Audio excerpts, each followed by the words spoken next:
रामगढ़ में एक बुजुर्ग औरत रहा करती थी जिसका नाम रानो था।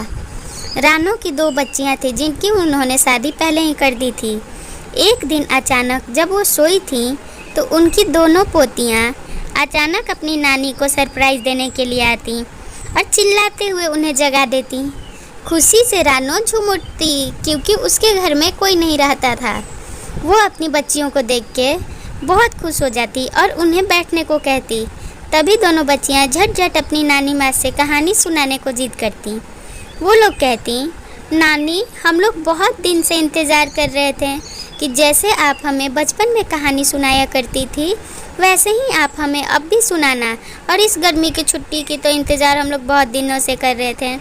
तभी उनकी नानी उनके गांव के बगल वाले गांव में हुई घटना के बारे में उन्हें बताने के लिए तैयार हो जाती और वो उनसे कहती कि तुम लोग घबराओगी तो नहीं।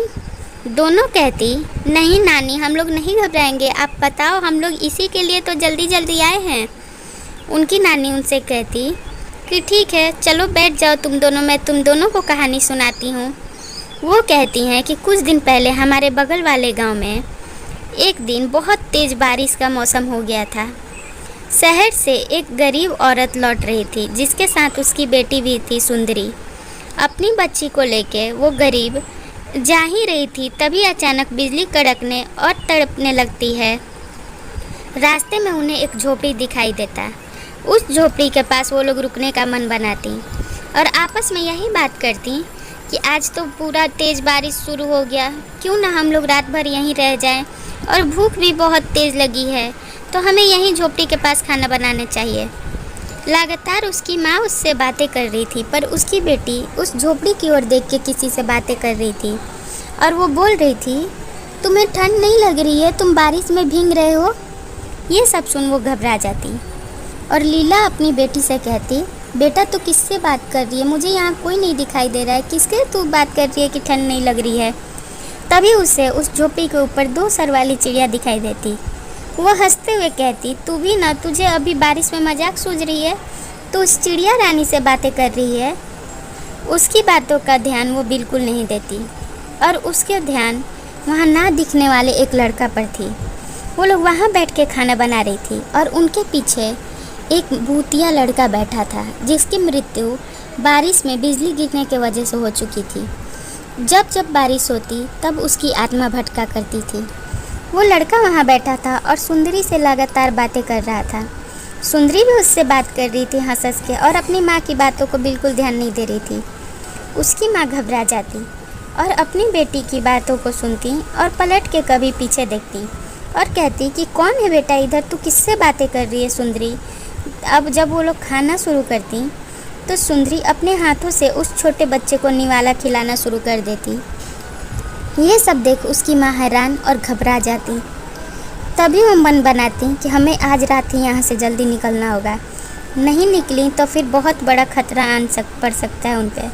वो झट से अपना सामान बांधती और अपनी बेटी सुंदरी से कहती, चलो बेटा अब हमें घर चलना चाहिए। सुंदरी उस लड़के को तुरंत अपने हाथों को इशारा करते हुए बाय बाय करती। वो लड़का उसकी माँ को दिखाई नहीं देता। वो तो बहुत घबराई रहती हैं और देखते ही देखते उनकी बेटी सुंदरी वहाँ से गायब हो जाती और उन्हें दिखाई नहीं देती।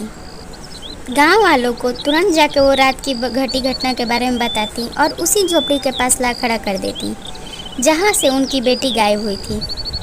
सारे गांव वाले उस झोपड़ी में आवाज़ देते हैं और उसे ढूंढते, लेकिन सुंदरी कहीं नहीं दिखाई देती। तभी उनके पीछे के कुएं से आवाज़ आती, माँ मैं इस कुएं में हूँ और बंटी के साथ खेल रही हूँ। तभी वो लोग पूछती कि तू किसके साथ है बेटा, तू कुआं में नहीं दिखाई दे रही है, मुझे आवाज़ झोपड़ी से आ रही है। वो लड़की कहती, नहीं माँ हम लोग पानी में खेल रहे हैं, बंटी को पानी बहुत पसंद है क्योंकि इसके पूरे शरीर पे जलन है बिजली गिरने की वजह से। वो लोग घबरा के अपनी जान बचा के भागती। गाँव वाले उसकी माँ को कैसे भी समझा के ले जाते और कहते, अब आपकी बेटी दूसरी दुनिया में चली गई है, वो नहीं वापस आएगी। उस रात से कभी भी कोई उस घर के पास से गुजरता तो ना ही उस झोपड़ी की ओर देख के बातें करता, ना ही रुकने की कोशिश करता। कोई भी वहाँ से गुजरता तो चुपचाप अपना रास्ता काट के निकलता, और बारिश हो तो जानबूझ के तो जानने वाले वहाँ से कभी नहीं गुजरते।